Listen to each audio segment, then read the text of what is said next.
अवधूत चिंतन श्री गुरुदेव दत्त. श्री स्वामी समर्थ. नमस्कार स्वामी भक्तांनो, तुमचे भक्तिमय चॅनलवर स्वागत आहे. स्वामी तुम्हाला आज संदेश देत आहेत, ज्यामुळे तुम्हाला तुमच्या आयुष्यात नवीन दिशा मिळेल. आणि तुमच्यासाठी स्वामींचे संदेश हे नेहमीच श्रेष्ठ असतात. स्वामींच्या मार्गदर्शनानुसार कर्म केल्याने आयुष्याचे कल्याण हे नक्कीच होते. स्वामींच्या नामस्मरणात राहा, स्वामींचे नाम जपत राहा. स्वामी तुमचे कल्याण करोत, हीच स्वामींचरणी प्रार्थना. स्वामी म्हणतात, आज मी तुला जो संदेश देत आहे तो तुम्ही शांतपणे ऐकावा, अशी मी तुम्हाला आज्ञा करतो. बाळा, जेव्हा 5 वर्षाचा बाळ असतो तेव्हा तो आईला म्हणतो, आई, माझं तुझ्यावर खूप प्रेम आहे. 12व्या वर्षी तेच बाळ असे म्हणतो, आई, तुला काहीच कळत नाही. 16व्या वर्षी असा म्हणतो, आई, तू किती त्रास देते. 18व्या वर्षी, आता बस झालं, मी हे घर सोडून चाललोय. 25व्या वर्षी, आई, तू खरंच बोलत होतीस. 30व्या वर्षी, आईच्या घरी गेलं की खऱ्या अर्थाने मन शांत होतं. 50व्या वर्षी, मी माझ्या आईला गमावू इच्छित नाही. आणि 70व्या वर्षी, सगळी संपत्ती गेली तरी चालेल, फक्त माझी आई मला पुन्हा एकदा भेटावी. स्वामी भक्तांनो, आई ही एकदाच मिळते. जोपर्यंत ती आपल्या आयुष्यात आहे तोपर्यंत तिचा सन्मान करा, भरपूर प्रेम करा. कारण एक दिवस असा येतो की ज्यावेळी फक्त तिच्या आठवणी राहतात, ती राहत नाही. दिगंबरा दिगंबरा, श्रीपाद वल्लभ दिगंबरा. जर तुम्ही तुमच्या स्वामी आईवरती प्रेम करत असाल तर संदेशाला लाईक करा आणि चॅनलला सबस्क्राईब करा. आणि आपल्या प्रियजनांना संदेश शेअर करायला विसरू नका. तुमच्यावर वाईट वेळ आली की भगवंत तुमच्या पाठीशी कायम असतो. वाईट वेळ येणार हा जीवनाचा अविभाज्य भाग आहे. प्रत्येकाच्या जीवनात अशी एखादी वेळ येते जेव्हा सगळं काही उलटपालट होतं.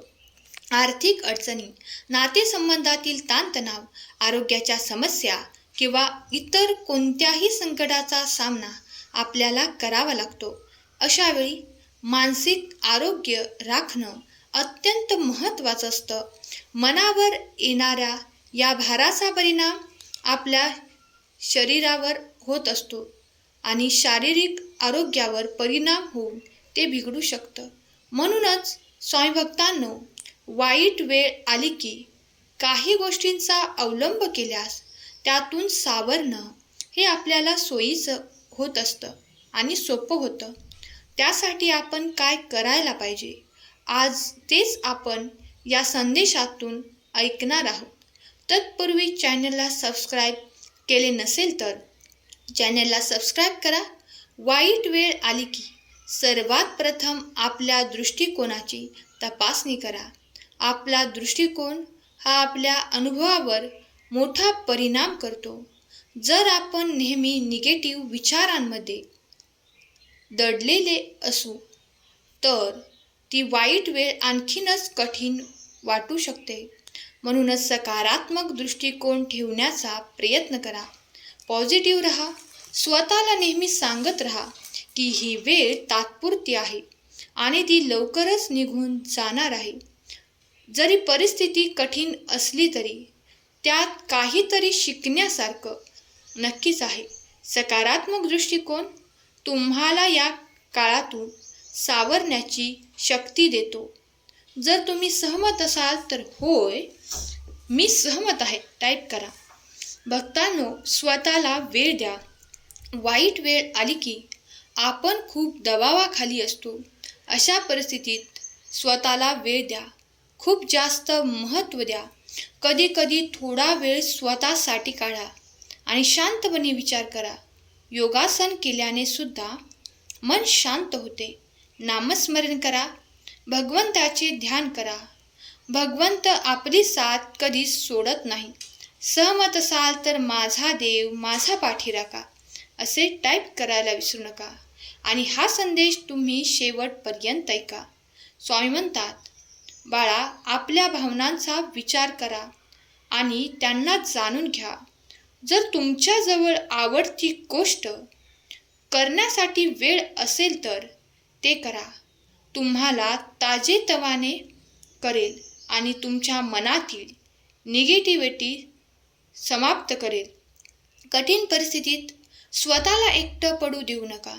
आपल्या कुटुंबियांशी, मित्रांशी किंवा आपल्या विश्वासू व्यक्तींशी बोला.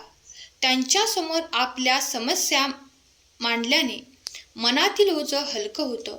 कधीकधी इतरांशी बोलल्यानंतर आपल्याला नवीन दृष्टिकोन मिळतो, ज्यामुळे समस्या सोडवणे सोपे होते. आणि असं जवळचं कोणी भेटतच नसेल, आपल्या आयुष्यातच नसेल, तर आपल्या देवाजवळ तुम्ही मन हलकं करा. जेव्हा आपल्यावर वाईट वेळ येते तेव्हा शारीरिक आरोग्याची काळजी घेणे विसरू नका. पुरेशी झोप घ्या. मनाला शांत वाटेल त्या गोष्टी करा. तुम्हाला जास्त चांगलं वाटेल आणि वाईट वेळेतून बाहेर पडण्याची शक्ती तुम्हाला मिळेल. आपल्या भावनांना योग्य दिशा देणे आवश्यक आहे. अशा वेळी सृजनशीलतेचा वापर करा. संगीत, लेखन, चित्रकला किंवा कोणत्याही प्रकारच्या प्रकारात ज्या कला आहेत त्या करा. त्यामुळे आपल्या भावना त्या कलेतून व्यक्त करा. त्यामुळे तुमच्या मनातील निगेटिव्ह भावना कमी होतील आणि तुम्हाला नवीन ऊर्जा मिळेल. तुमच्यातील दडलेले गुण तुम्हाला दिसतील आणि तुमचा आत्मविश्वास वाढेल. तुमचे स्वतःचे ध्येय ठरवा.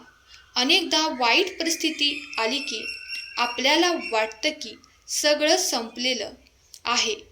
मात्र हे नेहमी लक्षात घ्या, संकटे येतात, ती तात्पुरती असतात. अशा वेळी पुढे काय करायचं आहे हे सर्वात प्रथम ठरवावे. लहान लहान ध्येय ठरवून त्यावर लक्ष केंद्रित करावे. ध्येय साध्य करण्याच्या दिशेने पाऊल टाकल्याने तुम्हाला वाईट वेळेसुद्धा पुढे जाण्याची प्रेरणा मिळते.